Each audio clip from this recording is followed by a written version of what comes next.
이번 시간 학습할 학습 내용과 학습 목표입니다.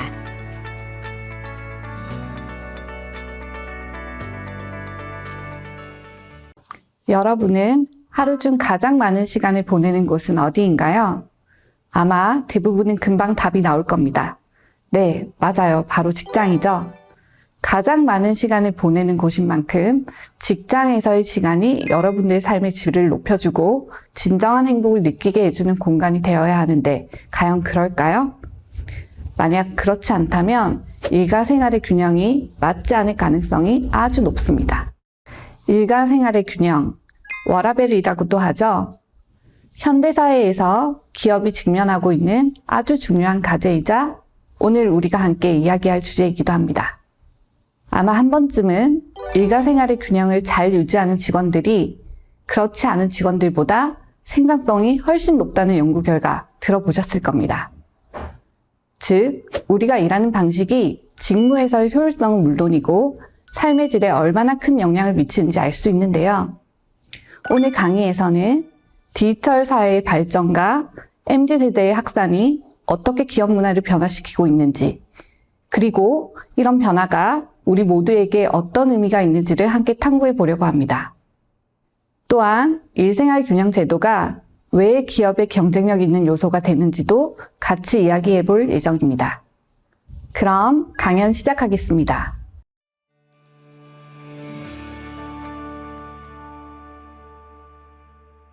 안녕하세요. 저는 김예지 노무사입니다. 먼저 디지털 사회가 어떻게 발전하고 있는지 그 배경에 대해서 알아보겠습니다. 요즘은 디지털 기술 덕분에 어디서든 공간의 제약 없이 일할 수 있게 되었는데요. 예를 들어 재택근무를 도입해서 직원들이 집에서도 효율적으로 일할 수 있도록 지원하고 있습니다.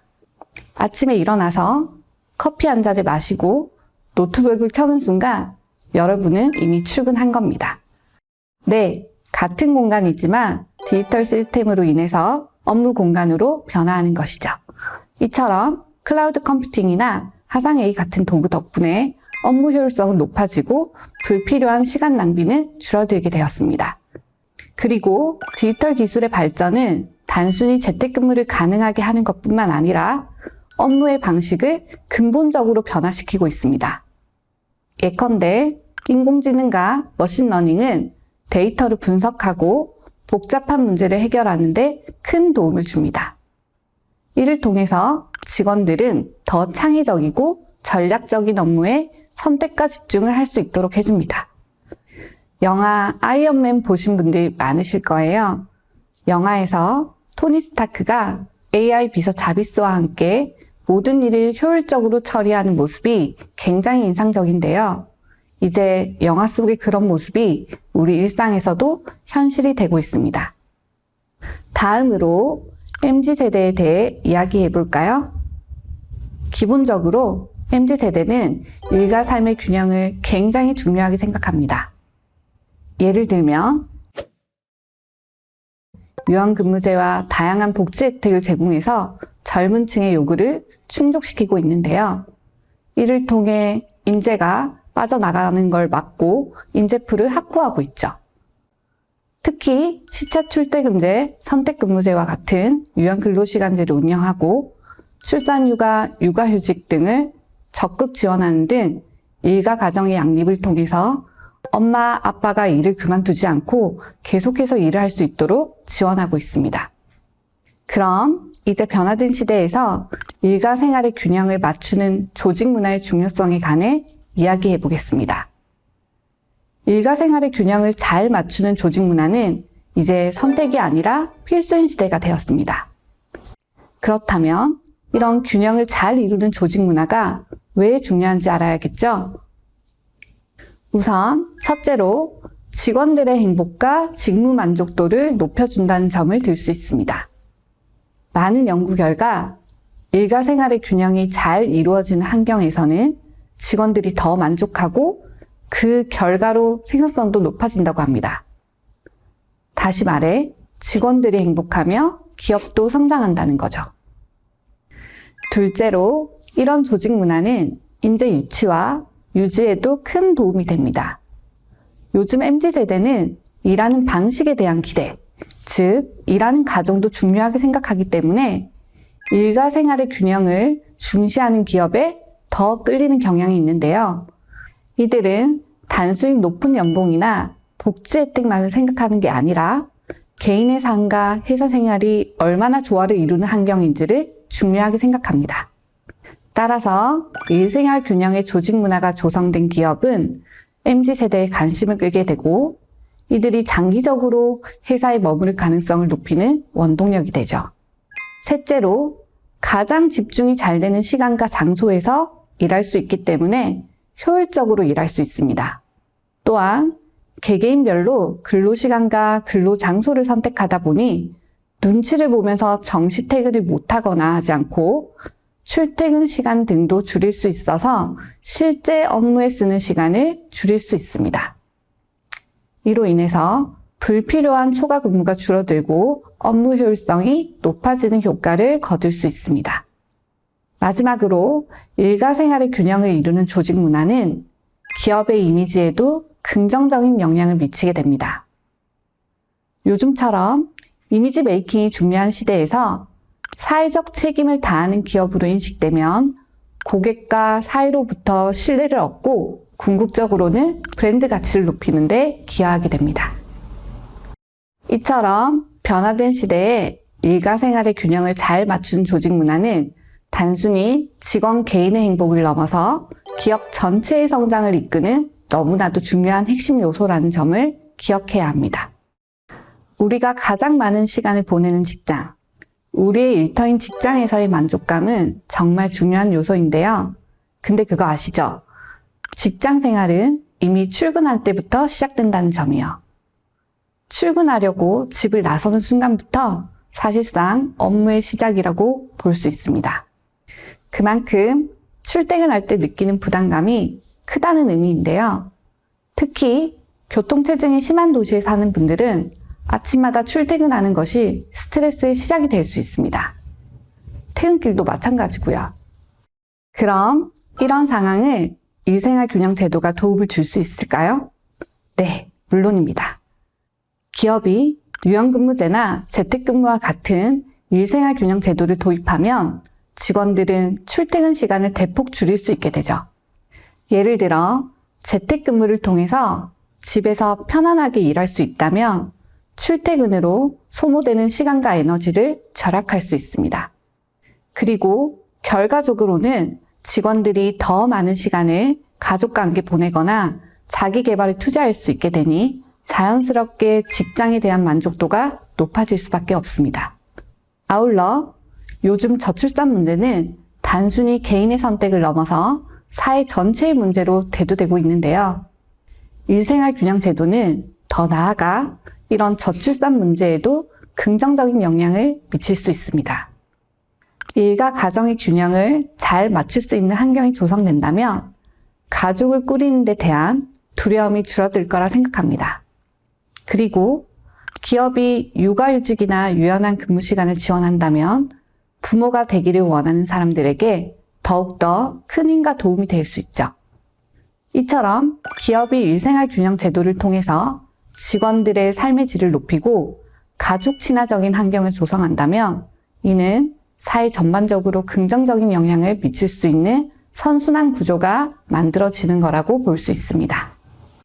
자, 지금까지 일과 생활의 균형이 왜 중요한지, 그리고 이를 위한 조직 문화가 어떻게 기업과 사회에 긍정적인 영향을 미칠 수 있는지 알아보았습니다. 디지털 사회의 발전과 MZ세대의 가치관 변화 속에서 일과 생활의 균형을 얼마나 조화롭게 잘 맞추고 워라밸의 가치를 얼마나 잘 실천하느냐에 따라 만족도와 행복도의 크기는 달라지고 더 나아가서는 이런 일생활 균형이 사회적 문제 해결에도 큰 도움이 된다는 것을 알 수 있었습니다. 이제 우리가 함께 고민해야 할 것은 이러한 변화를 어떻게 현실로 끌어내 우리의 일상과 생활에 녹아낼 것인가입니다. 많은 고민과 노력이 일생활 균형이 정착되는 그런 사회를 만드는 데 일조할 거라 생각하며 그럼 오늘 강연을 마치도록 하겠습니다. 감사합니다.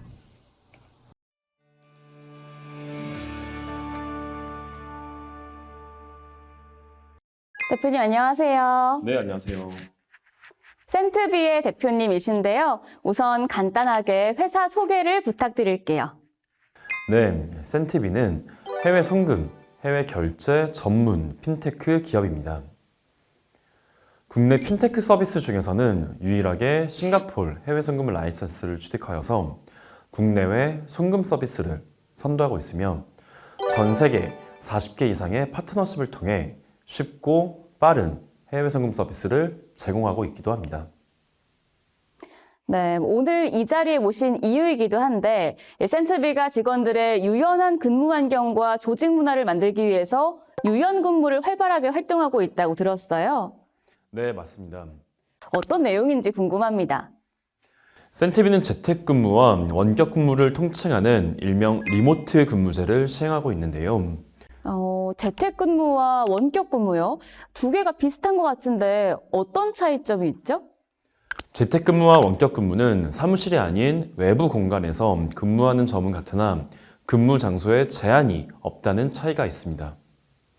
즉, 센티비의 근무지는 근로자가 편안하게 집중할 수 있는 곳이면 어디든지 일할 수 있고 실제 근로자 중에서는 인도네시아, 싱가포르 등 해외 거주자들도 있습니다. 이들을 포함한 근로자의 61% 이상이 주 1회 정도의 리모트 근무제를 활용하고 있습니다. 그럼 정말 더욱더 자유롭고 또 효율적으로 근무를 할 수 있겠네요. 네, 리모트 근무제를 시행하고 능률이 훨씬 더 올라갔습니다.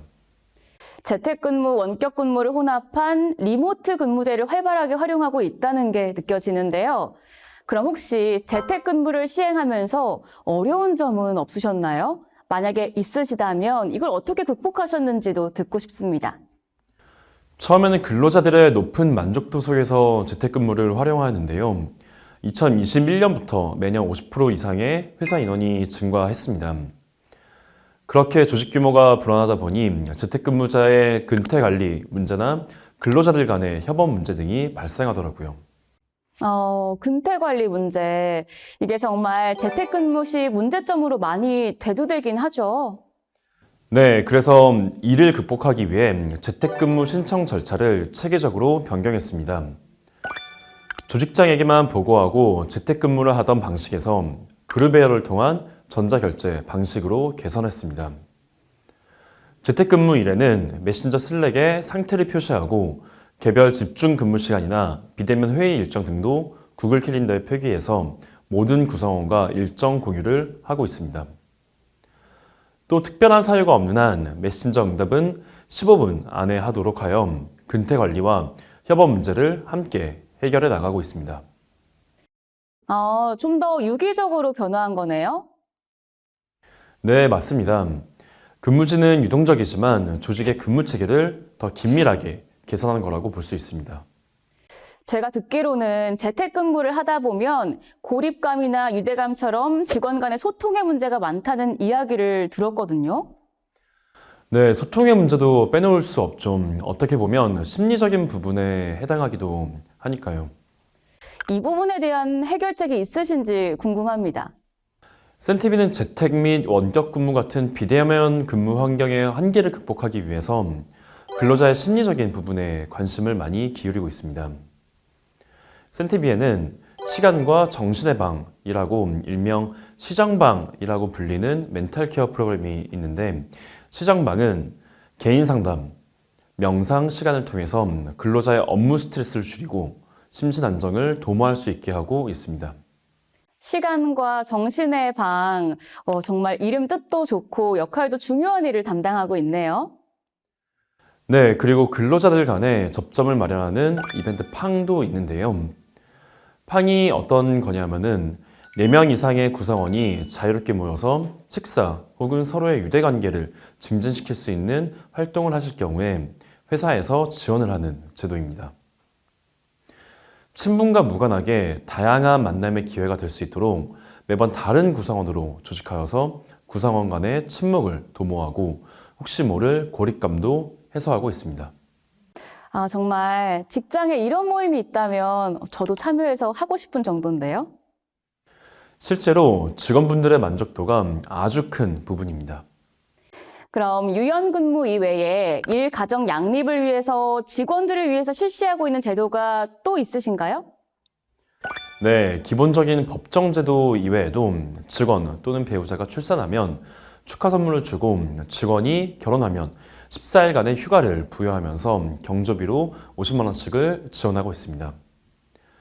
그리고 12월 26일부터 12월 31일까지는 전 직원 겨울방학 기간을 줘서 연말을 가족과 함께 따뜻한 시간을 보낼 수 있도록 하고 있고요.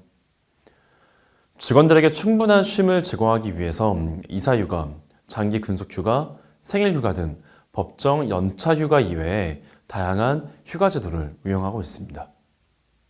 정말 대표님의 직원의 입장에서 생각하는 마음이 큰 것 같습니다. 또 이러니까 회사에 대한 만족도도 클 수밖에 없겠네요. 또 한 가지 궁금한 게 아무래도 기업이다 보니까 생산성에 대한 부분을 간과할 수는 없잖아요. 네, 맞습니다. 이게 보니까 많은 기업이 유연근무를 도입하고 싶어도 생산성 등을 우려해서 망설이는 부분이 있는 것이 솔직히 지금의 현실이거든요. 이 부분에 대해서도 한 말씀 부탁드릴게요. 어떤 고민의 지점인지 이해가 됩니다. 하지만 저희 같은 경우는 재택근무 등 유연근무 활성화를 통해서 근로자들의 출근 스트레스가 줄어들면서 근로자들의 업무 집중도는 오히려 더 높아졌습니다. 그리고 육아, 돌봄 등의 활용을 통해서 근로자 만족도도 높아지고 있고 인재 채용에도 도움이 되고 있습니다. 실제 직원 수를 비롯한 매출액이 20년부터 지속적으로 증가 추세여서 유연근무나 일, 육아 제도가 사업장의 생산성 등에도 긍정적인 영향을 준다고 생각합니다. 역시 유연근무로 인해 생산성도 오히려 증대하고 있군요. 직원들의 만족도가 이런 긍정적인 성과를 불러일으킨 것 같습니다. 그러면 마지막으로 기업 CEO 및 인사 담당자에게 하고 싶은 말이 있다면 한 말씀 부탁드릴게요. 네, 많이들 아시겠지만 최근 저출생이 사회 문제의 화두로 대두되고 있잖아요. 저출생을 위한 대책으로 여러 가지 방안들이 있겠지만 무엇보다 일하는 부모가 아이를 마음 놓고 키울 수 있는 양육 환경이 필요하다고 생각합니다. 이를 위해서는 기업에서 눈치 안 보고 일과 육아가 병행될 수 있는 문화가 조성되어야 할 것이고요. 물론 지금도 많은 사업주가 어려운 환경 속에서 기업의 경영 유지를 위해 힘을 쓰고 계시는 거 잘 알고 있습니다. 하지만 좀 더 멀리 내다보면 회사와 직원 모두가 아이를 키우면서 일도 열심히 할 수 있는 환경이 조성되어야 기업도 지속 가능한 경영이 이루어질 수 있다는 믿음이 있습니다. 이를 위해서 기업도 일, 생활 균형을 위한 환경 개선을 위해 계속해서 노력하고 근로자도 이러한 환경 안에서 좀 더 좋은 생산성을 발휘하여 모두가 좋은 성과를 낼 수 있는 그런 상생하는 날이 올 거로 생각합니다. 네, 대표님과 함께 정말 뜻깊은 시간이었던 것 같습니다. 오늘 인터뷰 감사드립니다.